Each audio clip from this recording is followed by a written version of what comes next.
Hello everyone, welcome back to the real Queen Nefertiti 33 channel. I am Tatiana, the real one. I am here to do more articles for October the 30th, 2024, and we'll be learning about Jeff Brown lynching. He was the first one to get lynched, but he got multiple names. I typed in Jeff Brown, but it didn't want to come up. This only one that came up, okay? But I know for a fact when I did the research, as soon as I got it, it said his name was Jeff Brown, and I even looked it up. But two articles came up to me, a lot of articles, but I picked this one. And he also, if y'all like tarot, y'all know that hoodoo tarot that I lose as my ancestors deck. He is actually in it. He is Railroad Bill, which is the chariot in the book. Okay, so let's read about him. Okay, I did both. I did the one I found him as Jeff Brown, the first one. Then I found him as Railroad Bill, like I told you about. So let's begin. History of lynching in U.S. worse than believed, a study finds. True. Lynching, in which mobs raided jailhouses to hang, torture, and burn alive black men, sometimes leading to public executions in courthouse squares, occurred more often in the U.S. South than we previously known, according to a report released on Tuesday. The slightest transgression could spur violence. The Equal Justice Initiative found a documented 3,959 victims of lynching in a dozen southern states. The group said it found 700 more lynchings of black people in the region than had been previously reported. Now it's all colors, okay? The research took 5 years and covered 1877 to 1950, the period from the end of post-Civil War Reconstruction to the years immediately following World War II, 1994. The first one was with Emmett Till. The report cited a 1940 incident in which Jesse Thornton was lynched in Alabama for not saying Mr. as he talked to a white police officer. Okay? And this the one right here about Jeff Brown. But I like that one too, okay? I'm hearing Mr. Boy or something like that. Yeah, you don't really have to though, especially if they rude to you. Cause it was still our land, but you know. In 1916, men lynched Jeff Brown for accidentally bumping into a white girl as he ran to catch a train, the report said. Actually, he ran away from her, okay? I think it was after Emmett or it was before Emmett. I think it was before Emmett because they said he was the first one. So it was before Emmett. But yes, so he didn't want to hug her or whatever, okay? I think she trying to set him up, but he ran on the train though. Something like that. Brian Stevenson, founder and director of the Montgomery, Alabama-based EGI, said that while current events did not directly equate with lynching, what happened then had echoes in today's headlines. He cited racial differences in reactions to last year's shooting death of an unarmed black teenager in Ferguson, Missouri, by a white police officer. Yes, that is him. And also the girl that said she was the queen of the Duchess of the Sussex, she was there. So she must be really white. The group said the report was aimed at spurring Americans to face the lasting impact of their history. She said, yes, she is, okay? That was her real family. The Duchess of the Sussex. It also would like to see historical markers placed across the South to note sites where lynchings occurred. Yeah, that's why she tried to lynch me, but she did actually. Calling the violent racial terror designed to subjugate black people through fear, especially that tape. Okay, yeah, all this though, but 94 like the fight, like that's a whole movie right there. So like. That's fear right there. Stevenson and his associates sought to catalog every lynching in 12 states. That mean they want it.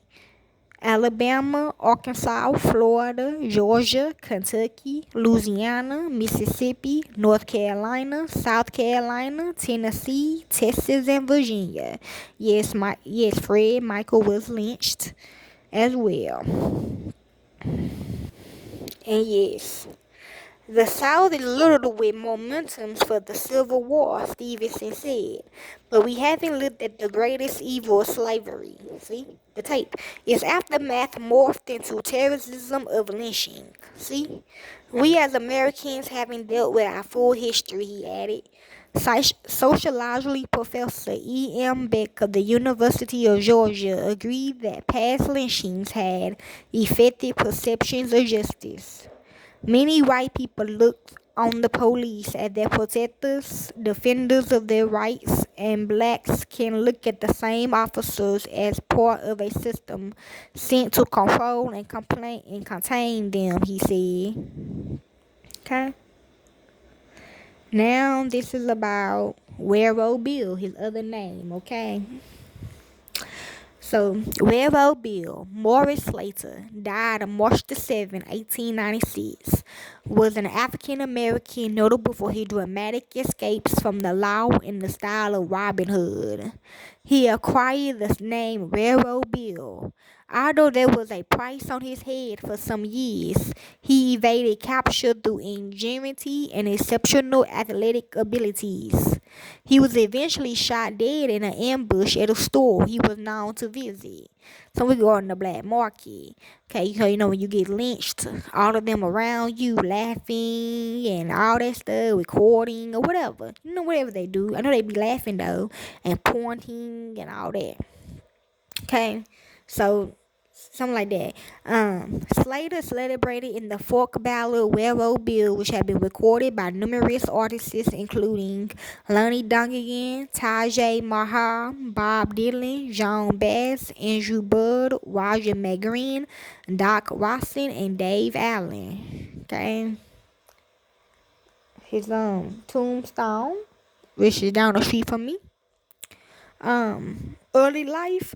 Little is known about the personal life of the individual who became notorious as Railroad Bill. His full name, location of his birth, and details of his family has been debated since his criminal career ended in 1896. What is known is that he once traveled with a circus and learned showmanship and the skills of a performer. So that means they must have had him for a while. Okay. He said he is my family member. He joined a turpentine company in South Carolina. Who I did make that book based on my family members before I left 2017.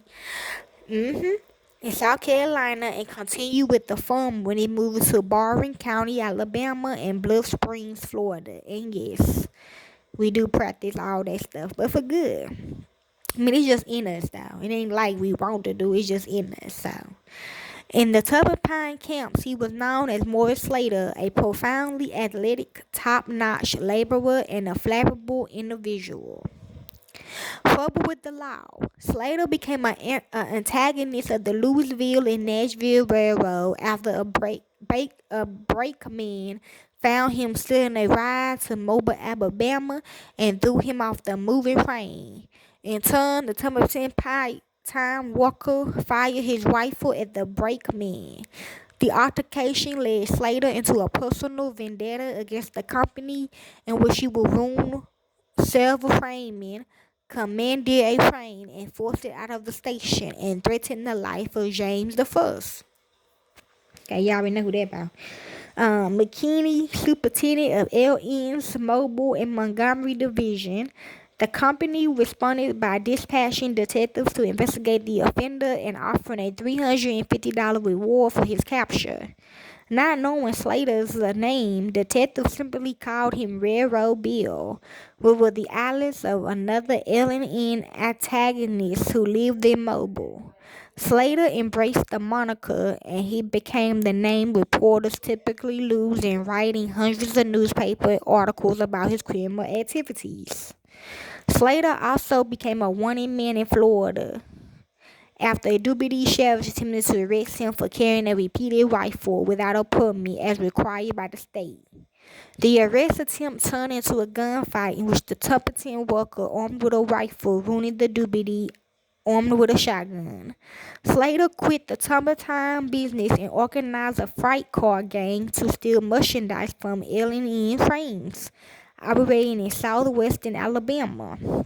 Their modus operandi was to place a man inside a boxcar at night just before the train left a station, and when it was on the way, the man would throw cargo from the car onto the track to be retrieved by other members of the gang. So that's on regarding James and the KKK.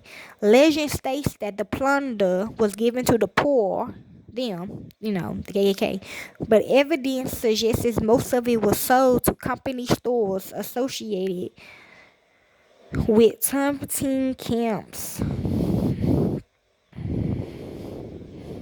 Okay, so he killed James Stewart, Mark Stinson, and Sheriff McMillan. Okay, Death of Railroad Bill is still here too. On March the 7th, 1896, Railroad Bill was cornered and killed inside a general store in Atmore, Alabama. Knowing he would come to the store around closing time, the perpetrator staged an ambush by positioning two men with weapons hidden from view. The plan was to wait for the perpetrator to give a predetermined signal before they opened fire on the desperado. The scheme was interrupted by a two-man posse that was also hunting the fugitive. One posse member entered the store about the same time as Railroad Bill and waited for the second posse member, Atmore Constable Leonardo McGoran, to arrive. When McGoran entered a few minutes later, he saw the desperado seated in front and with his back to him talking with the perpetrator. Although no signal to commence firing was given, the constable raised his rifle and fired twice at point-blank range in the desperado. As Railroad Bill rose to his feet and reached for one of his two revolvers, he was shot multiple times again by the deputy and two others inside the store. Railroad Bill, veteran of numerous gunfights, staggers forward a few steps before falling dead on the floor. However, according to a correction based on an interview with James Sellers, Robertsville, Alabama, grandson of Sid Sellers, who was an eyewitness to the killing, it was Dick Jones, bounty hunter from Texas, who ambushed Railroad Bill in the store near Atmore. J.L. McGowan was in the railroad head working as a telegraph operator when the shooting occurred and ran over to see what had happened. Recorded on tape at age 94, Sid said that McGowan telegraphed authorities and collected the reward money, then posed for pictures and charged the fee for his photo with the outlaw's dead body. Sid's son Josh was made in Robertsville, Alabama for 28 years. Wow. And the disposition of the body. The body of Railroad Bill was embalmed and transported by officers to Montgomery, Alabama. So yeah, that is lynching as well, because when you getting lynched, you're going to be rotting on there for a while, okay? So you don't really have to, if you got a lynching victim, you don't really have, you have to, but, you don't, you don't really have to embalm them, okay? It depends on how long they be on the free. Okay, they be on the free for a while. All that stuff already gone. Okay? So yeah, it's like basically a bodysuit now. Like they can get in and everything. Like all that stuff gone. Like all his organs, his blood, all that is gone. That's what embalming is when you go into the mortician, you know what that is. But so basically what they trying to say. For official identification that will qualified the payment of reward money. There was a great demand in the city to see the body, leading the officers to place it on display for a price, charging 25 cents per customer. City authorities condemned the practice, and the body was taken to Pensacola, Florida, for official identification to receive the reward offered by the state. Not really. It was again placed on public display as a price, and again city authorities ordered the practice to cease. The body body was transported to Mobile, but on arrival, the officers was met with an order from the mayor prohibiting the display of the body for commercial gain, which is lynching. Like I was telling y'all, they be all out around them, and some of them even stay like days and months and years. You know what I'm saying? Like, yeah, yeah. It was taken to Birmingham, Alabama to be purified by a process that will allow it to be placed on permanent display. A practice of coroners and freak shows at the turn of the century. See? However, it was not again placed on public display. Instead, it was transported back to Pensacola on March the 30th, 1896, and given a Christian interment in the African American section of St. John's Cemetery. See? The ceremony was attended by the mayor and various dignitaries of the city. The location of the grave, however, was unmarked and became lost until rediscovered in 2012, losing original interment records. A headstone was then placed on the grave to mark the last resting place of this American desperado. Okay, trying to call him desperate, but he not. Okay, they desperate. So yes, that's basically the first victim of lynching, Jeff Brown, aka Railroad Bill. Okay, you want to know more about different type of people that lost their life to lynching? Let me know, and I surely will do it. Thank you. Peace and be safe.